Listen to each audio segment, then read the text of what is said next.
sahabat, selamat berjumpa kembali di channel yang sama, khususnya para pelajar yang tetap setia mampir di channel ini. Semoga video-video yang saya buat bisa membantu, memudahkan kalian dalam memahami pelajaran akuntansi. Dalam video ini kita akan membahas jurnal penyesuaian perusahaan jasa. Apa itu jurnal penyesuaian? Jurnal penyesuaian itu adalah jurnal yang dibuat untuk menyesuaikan saldo-saldo rekening yang ada di neraca saldo supaya menunjukkan saldo yang sebenarnya. Tujuan dari jurnal penyesuaian itu sendiri adalah untuk mengoreksi perkiraan-perkiraan yang ada sehingga mencerminkan keadaan aktiva, utang, modal, pendapatan, dan biaya yang sebenarnya. Apa alasan penyusunan jurnal penyesuaian tersebut? Antara lain di sini ada dua alasannya. Yang pertama, kemungkinan suatu transaksi sudah terjadi, tetapi belum dicatat dalam akun yang bersangkutan, sehingga memerlukan jurnal penyesuaian. Kemudian kemungkinan yang kedua adalah transaksi yang sudah dicatat dalam perkiraan yang bersangkutan, tetapi saldo akun tersebut masih harus disesuaikan agar dapat disajikan dalam jumlah yang sebenarnya. Nah, maka di sini akun-akun yang memerlukan jurnal penyesuaian pada perusahaan jasa antara lain, yang pertama ada perlengkapan, kedua beban dibayar di muka, ketiga, pendapatan diterima di muka. 4, pendapatan yang masih harus diterima atau piutang pendapatan. Yang kelima, beban yang masih harus dibayar atau utang beban. Kemudian yang keenam, penyusutan aktiva tetap. Yang terakhir, piutang tak tertagih. Nah, namun dalam video ini yang kita bahas adalah perlengkapan, beban dibayar di muka, dan pendapatan diterima di muka. Sedangkan nomor-nomor selanjutnya adalah untuk video berikutnya. Sekarang nomor 1, perlengkapan. Apa itu perlengkapan? Perlengkapan itu adalah barang habis pakai yang dibeli perusahaan untuk digunakan dalam kegiatan operasional perusahaan dan usia penggunaannya tidak lebih dari 1 tahun. Contohnya di sini ya, tanggal 1 Agustus 2021 dibeli perlengkapan senilai 5 juta. Nah, jurnal umum pada saat pembelian ini ya, tanggal 1 Agustus adalah perlengkapannya didebet 5 juta dan kasnya dikredit 5 juta. Nah, dari jurnal umum masuk ke buku besar. Setelah buku besar masuk ke neraca saldo. Neraca saldo itu adalah merupakan tahap pengiktisaran ya. Tahap awal pengiktisaran neraca saldo. Nah, maka dalam neraca saldo akan terlihat seperti ini untuk akun perlengkapan. Nah, jadi perlengkapannya 5 juta di sisi debit.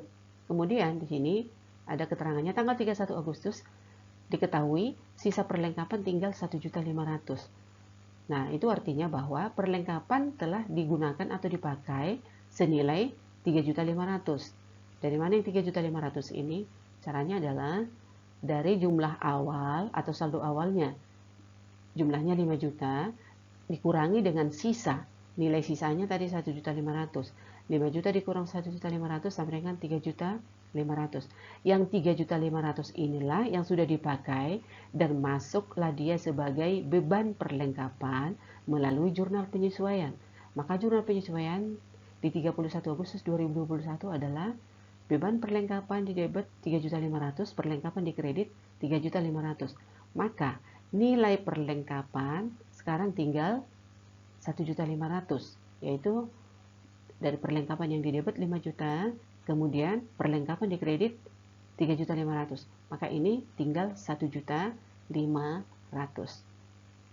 Jadi untuk perlengkapan itu yang dimasukkan ke dalam jurnal penyesuaian adalah jumlah yang dipakai atau jumlah pemakaiannya, bukan yang sisanya ya. Kalau sisa kalian buat ya otomatis salah. Kemudian yang kedua, Beban dibayar di muka.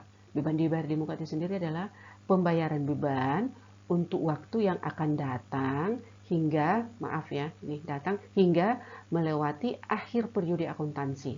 Maka perlu penyesuaian agar dapat diketahui beban yang sebenarnya pada periode tersebut. Beban dibayar di muka dicatat dengan dua metode, yaitu dicatat sebagai harta, dicatat sebagai beban. Nah, sekarang kita bahas dicatat sebagai harta. Jika pada saat membayar dicatat sebagai harta, maka untuk jurnal penyesuaiannya adalah dihitung dari jumlah yang telah dilalui atau yang telah terpakai atau yang telah jatuh tempo. Dan jumlah tersebut dicatat sebagai beban melalui jurnal penyesuaian. Contohnya di sini ya, 1 Oktober 2020 dibayar asuransi untuk 1 tahun 24 juta. Transaksi tersebut dalam jurnal umum akan dicatat seperti ini. Asuransi bayar di muka, di debit 24 juta, kas di kredit 24 juta. Berarti di sini ya, hartanya bertambah 24 juta dan harta yang satu atau harta kasnya berkurang 24 juta. Sehingga yang ini asuransi dibayar di muka masuk ke dalam neraca saldo ya, dalam neraca saldo, karena yang memerlukan jurnal penyesuaian tadi disebutkan adalah akun-akun yang terdapat dalam neraca saldo. Dalam neraca saldo akan terlihat seperti ini. Ya, asuransi dibayar di muka, di debit 24 juta. Kemudian pada akhir periode 2020 perlu dilakukan penyesuaian untuk menentukan jumlah yang menjadi beban untuk tahun 2020 dengan perhitungan sebagai berikut. Nih ya, di sini tadi tanggal pembayaran asuransi itu tanggal 1 Oktober 2020, tanggal dibayar untuk 1 tahun. Berarti itu habisnya atau berakhir 1 Oktober 2021. Nah, tetapi yang digunakan untuk 2020, tahun 2020 adalah sampai di akhir periode. Ya di sini 31 Desember 2020. Berarti dari tanggal pembayaran sampai di akhir periode. Itulah yang menjadi beban untuk 2020. 1 Oktober, kemudian November, Desember. Berarti yang telah dilalui untuk tahun 2020 adalah 3 bulan. Jadi ini ya, 3 bulan lah waktu yang telah dilewati. Maka yang menjadi beban untuk periode 2020 adalah 3/12. 3 ini adalah yang telah dilewati ya. 3/12-nya jumlah bulan dalam setahun. Kali 24 juta. Jumlah pembayaran tadi. Atau sama dengan 24 juta dibagi 12 kali 3. Hasilnya pasti sama. Hasilnya adalah 6 juta. Maka jurnal penyesuaiannya adalah beban asuransi yang telah terpakai 6 juta ini itulah menjadi beban. Beban asuransi 6 juta, asuransi dibayar di muka 6 juta di sisi kredit. Nah, maka di akhir periode 2020 yang tadi hartanya 24 juta, sekarang sisa berapa? Di debit 24, di kredit 6 juta. Berarti ini asuransi dibayar di muka tinggal 18 juta. Kenapa? Karena sudah terpakai 6 juta yang masuk menjadi beban yang mengurangi asuransi dibayar di muka. Kemudian cara yang kedua jika dicatat sebagai beban. Ya, dicatat sebagai beban. Jika pada saat membayar dicatat sebagai beban, maka jurnal untuk penyesuaian dihitung dari jumlah yang belum dijalani dan dicatat sebagai harta melalui jurnal penyesuaian. Nah, contohnya 1 Oktober 2020 dibayar asuransi untuk 1 tahun 24 juta. Transaksi tersebut dicatat dalam jurnal umum sebagai berikut ya di sini. Beban asuransi 24 juta, kas di kredit 24 juta. Nah, di sini ya udah langsung dicatat dia sebagai beban. Sementara yang 24 juta ini adalah tidak seluruhnya untuk periode 2020. Nah, sekarang kita hitung dulu ya. Nah, untuk penghitungan jurnal penyesuaian di 31 Desember 2020 adalah sebagai berikut ini. Tanggal pembayarannya 1 Oktober. Berakhirnya 1 Oktober 2021 untuk 1 tahun. Nah, tadi yang sudah dilewati di metode harta tadi ya, jika dicatat sebagai harta, sudah kita hitung. Yang telah dilalui adalah dari 1 Oktober sampai 31 Desember 2020. Berarti dari Januari sampai Oktober 2021 itu yang belum dijalani atau yang belum dilalui. Nah, berarti ini dari jumlah yang belum dilalui ini, dari Januari sampai Oktober 2021 harus diakui dia sebagai harta karena belum lewat atau belum jatuh tempo. Jadi yang belum dijalani adalah dari Januari sampai Oktober ada berapa bulan? 9 bulan. Januari, Februari sampai Agustus, sampai September. Karena ini 1 Oktober kan tidak dihitung karena 1 hari aja dijalani di bulan Oktober. Nah, waktu yang belum dijalani itu adalah Januari ini sampai 1 Oktober 2020 adalah 9 bulan. Maka yang belum menjadi beban untuk 2020 adalah 9 per 12 kali 24 juta sama dengan 18 juta. Maka jurnal penyesuaiannya adalah ya di sini. Yang belum jatuh tempo yang 18 juta ini harus dicatat dia sebagai harta melalui jurnal penyesuaian. Maka di sini asuransi dibayar di muka 18 juta, beban asuransi 18 juta di sisi kredit. Nah, berarti di sini ya, tadinya beban asuransinya kan 24 pada saat membayar karena dicatat sebagai beban. Maka beban asuransi 24 juta, kemudian jurnal penyesuaian menyebutkan asuransi dibayar di muka 18 juta, beban asuransi di kredit 18 juta. Berarti beban asuransi yang 24 juta ini di kredit 18 juta, berarti ini sisa 6 juta.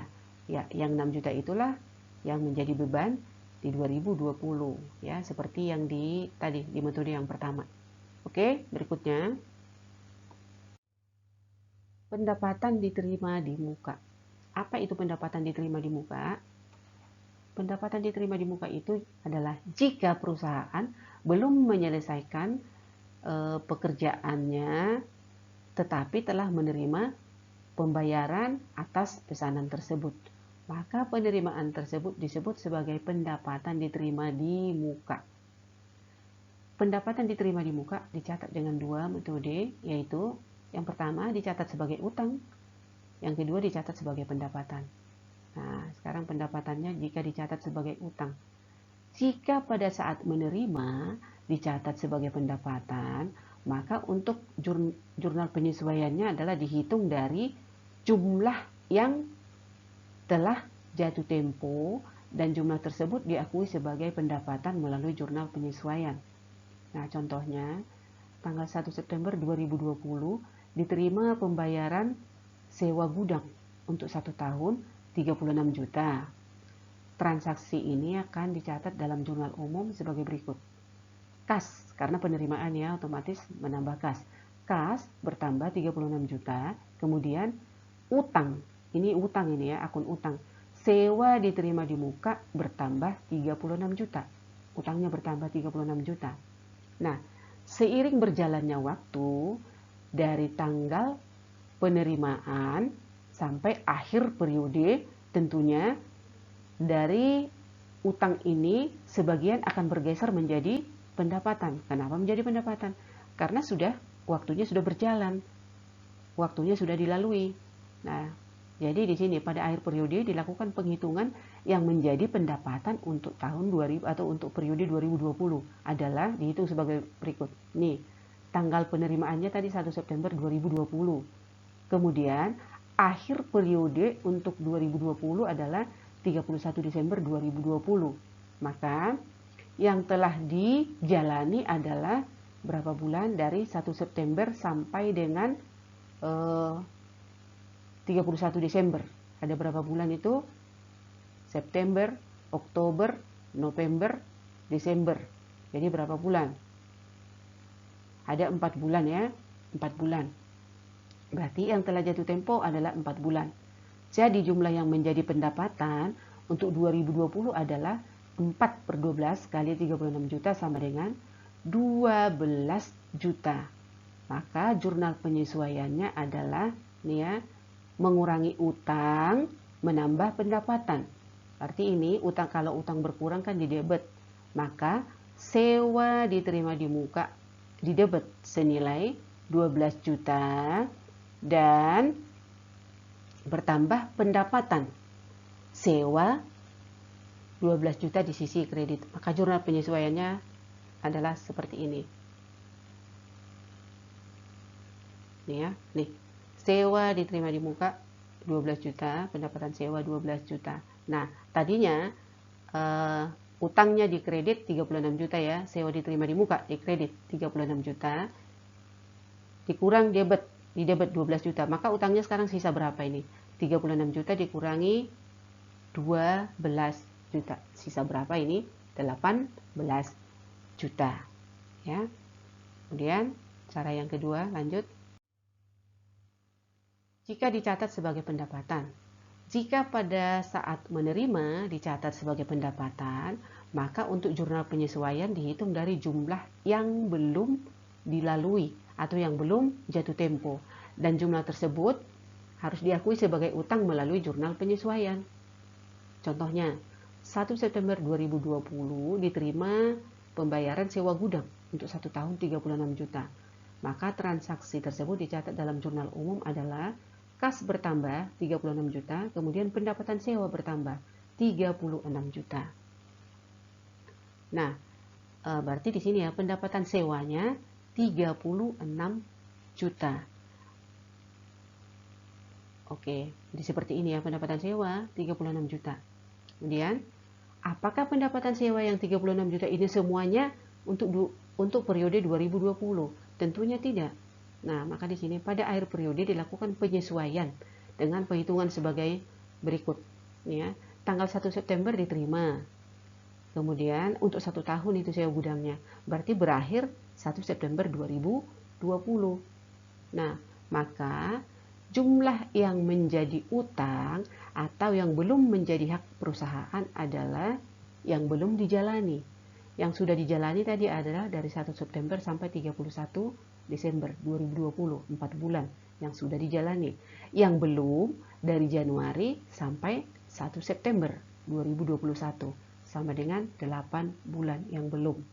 Nilai yang 8 bulan ini berapa? 8 per 12 kali 36 juta sama dengan 24 juta. Maka jurnal penyesuaiannya adalah ya, pendapatan sewa 24 juta berkurang ya. Tadi kan dicatat pendapatan sewa 36. Ternyata yang karena belum dijalani ya, maka pendapatan sewa harus dikurangi, dikeluarkan dari yang 36 ini. Di debit 24 juta, kemudian utangnya sewa diterima di muka 24 juta. Maka pendapatan sewa untuk 2020 adalah 36 juta di kredit dikurang yang di debit 24 juta. Maka ini sisa berapa? Sisa 12 juta. 12 juta lah yang merupakan pendapatan untuk periode 2020. Oke, pembahasan kita dalam video ini cukup sekian. Sampai bertemu di video berikutnya. Terima kasih.